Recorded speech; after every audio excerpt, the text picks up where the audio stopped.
Hey, it's Steve. In this video, we're going to take a look at the Z Stuff for Trains 3-color track signals and crossing signals.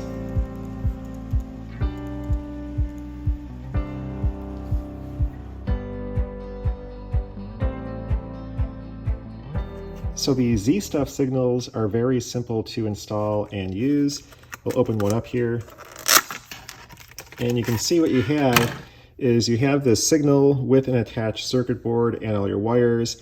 So the way these Z-Stuff signals work is that they have a built-in IR transmitter and IR receiver. And so when something passes in front of your signal here, the IR beam coming from the transmitter will bounce off whatever piece of rolling stock you have passing in front of here, and it will get transmitted back to the receiver, which will pick it up and trip the sensor. And so it will go from green to red, and it will maintain that red signal as long as something is passing in front of these transmitters and receivers. And then once it no longer detects anything, it will hold the red for 8 seconds and then go to yellow for another 8 seconds and then go back to green. And you can adjust how long it stays at each color. Now, they do allow you to daisy chain these together. And so if you have multiple signals in a series, then it will basically hold up your color changing based on the signals that follow this one. So when the signal ahead goes to yellow, then this one will go to green and so forth. And if the one ahead of it is red, this one will stay yellow and so forth. And so you can hook them up in series so you have sort of a realistic signaling going on based on your train movement around the layout. I only have 2 of these right now, and since I have a 2-track main line on the layout that I'm building, I'll have both of these in the same location, one for each track. And I'm just going to basically test it out and see how these work with this one set. And then I may go ahead and add a few more sets of signals depending on how everything works out and try that daisy chaining function. And I'll have a video of that at a later time if I do go ahead and do that. Now the crossing signal is basically the same idea. You have the same IR transmitter and receiver, and it's going to work the same way. When the train passes in front, it's going to trip it and your lights will flash, and then after it passes and it does no longer detect anything in front of the transmitter, the lights will turn off. Now, of course, it's not very realistic to only have them turn on once the train actually reaches the the signal itself, and so they do make just these transmitters and receivers that you can daisy chain to this one that you can put some distance ahead of your road crossing, and so the lights will start flashing some number of seconds before your train gets to the actual road that the signal is guarding. However, I don't actually have that at this time, and so we'll just try it out with the built-in transmitter and receiver that is in this particular signal. And again, I'll see about getting the one that I can add several feet in front of the road that this will be guarding, and then we'll have a more realistic pattern of the lights starting to flash before the train actually gets to the road instead of starting right when the train does get to the road. So anyway, I'm going to go ahead and install these crossing signals and these 3 light signals here on the layout, and we'll go ahead and see how they look. Okay, to install the signals, you do need to drill a 1/2-inch diameter hole about 1 1/4 inches on either side of the track where you want to have your signals installed. So I have this very long 1/2-inch drill bit on my drill, and that's because I do have about 10 inches or so I have to drill through here of foam and plaster and maybe some wood depending on exactly where I'm drilling through on the bottom. But I made sure in this location here that I don't have any existing wiring. The bottom of my layout has already a lot of existing wires that are installed, and I obviously don't want to drill through those. And so I have to pick the locations where the signals go very carefully so I don't disrupt any of the existing wiring that is in place on this layout.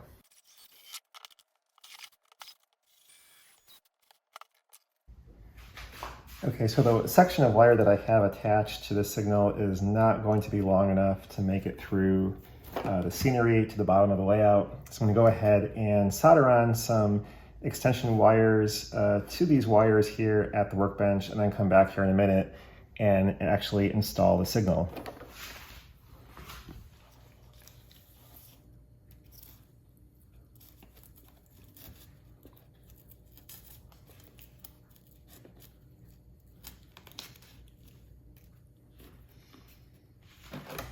Okay, so then it's just a matter of feeding all the wires through the holes and connecting everything up underneath.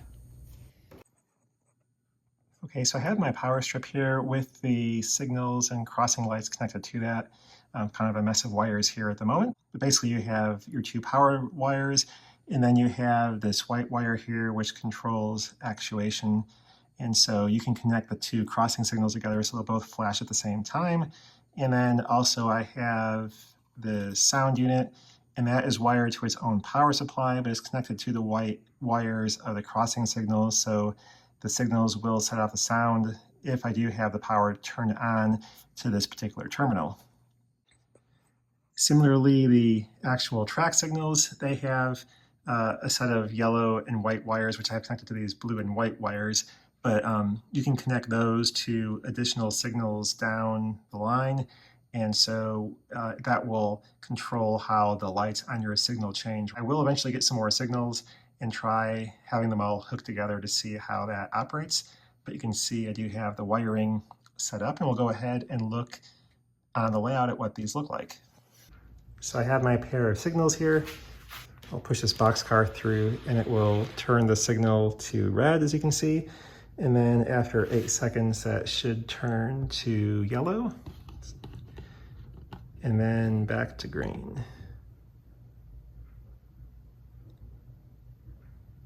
And as it is right now, this one will change this one here to red, but it will not affect the one on this track. But if I put my finger here, it will trigger that one. There is a sensitivity adjustment dial on the signals, and so you can adjust how sensitive they are, but as it turned out of the box, the signal won't go far enough, and so something on this side won't trigger the signal on this side until you get actually on this track. So that works out really nice. I've been playing with the sensitivity of the crossing signals, and it seems the one on this side is a little bit too sensitive. And so I'm triggering that just by being across the way here. Okay, so I turn the sensitivity down so it's not sensitive to me just walking by, which would be obviously highly annoying. So there's a lot of trial and error here just to get the sensitivity right. So that triggered it now. I have to make sure I'm not going to trigger it by just being over here. I do have things hooked up to this switch here. So this one will control the actual signals turning on and off. So you can see those signals over there turned off, they're back on. And then the middle one controls the sound. So I can have the sound off and the crossing signals going, or I can flip the switch and have the sound come on as well. I'll have a bridge going across the lower tracks here, and then obviously a road going across those set of tracks right there into the town part of the layout. And I do have, again, that one set of signals on the left there. And I'm going to go ahead and install 2 more sets of track signals and then have them all wired together. So I may have a set of signals back in here somewhere, and then I'll have another set somewhere on the back part of the layout there, maybe in that back corner somewhere. But anyway, the Z Stuff for Train signals are pretty nice. So this is really an easy way to install some signals. Just 2 wires and you can have your signals operating, and then you can just daisy chain them together and hook them up to have something work a little nicer. But overall, definitely something to consider if you are looking for some signals. Here's a little closer look at these N-scale signals. Obviously, some of the details are a little bit too large for N-scale, but from a distance, you're not really going to notice that too much. And the bottom line, of course, is that you do have some operating signals, and that's really kind of the main point of having these signals in the first place. There are a couple little touch-ups you could do. Notice on the back there, you can see the colors of the red and black wires coming out of the LED lights. So I'll just touch that up with some black paint to make that look a little bit better. And the same thing on this one here, you can see we do have the exposed wires there, which you can see. So a little bit of black paint will touch that up, and that should help that look just a little bit better. But overall, a basic signal, but it does look nice enough, I think. And it is fun to have some operating signals on the layout. Here's a closer look at the crossing signals. So overall, these are pretty decent looking. The painting on them and the lettering looks pretty good. Again, this is N scale, so everything is very small. and I think it does look pretty nice overall. And so at this point, we're just going to go ahead and have the crossing lights, but not the crossing arms, just because this is one of those things where I don't, they're going to break super easily. I'll probably break them myself just building the layout. And, once you break them, they're pretty much impossible to fix just because you've already installed scenery or whatever else, and it's just a real pain to fix them. And so I am just going to keep it with the operating crossing lights, but not the crossing arms. What I will though do is you can buy just the sensors themselves. And I did buy 2 additional sensors that haven't come in the mail yet. And I'll have those sensors installed, farther up here on this side and back on this side. So they will be triggered not by the sensors here, but by ones farther down the track. So it'll actually come on before the train gets there. And that will look a little bit better, obviously. But overall, a very nice addition to the layout, I think. It'll be fun to have the crossing lights working along with the track signals, and very easy installation. And so I do recommend these if you are looking at an easy to install set of crossing lights. So anyway, that's a quick look at the Z Stuff for Trains track and crossing signals. So something to consider if you are looking to add that kind of animation to your layout. They look pretty good overall, and again, very easy to install. And you do have those options of adding sound and wiring them together to get more realistic operation out of them. But overall, again, do recommend these products. So that's all for now, and thanks for watching. Bye.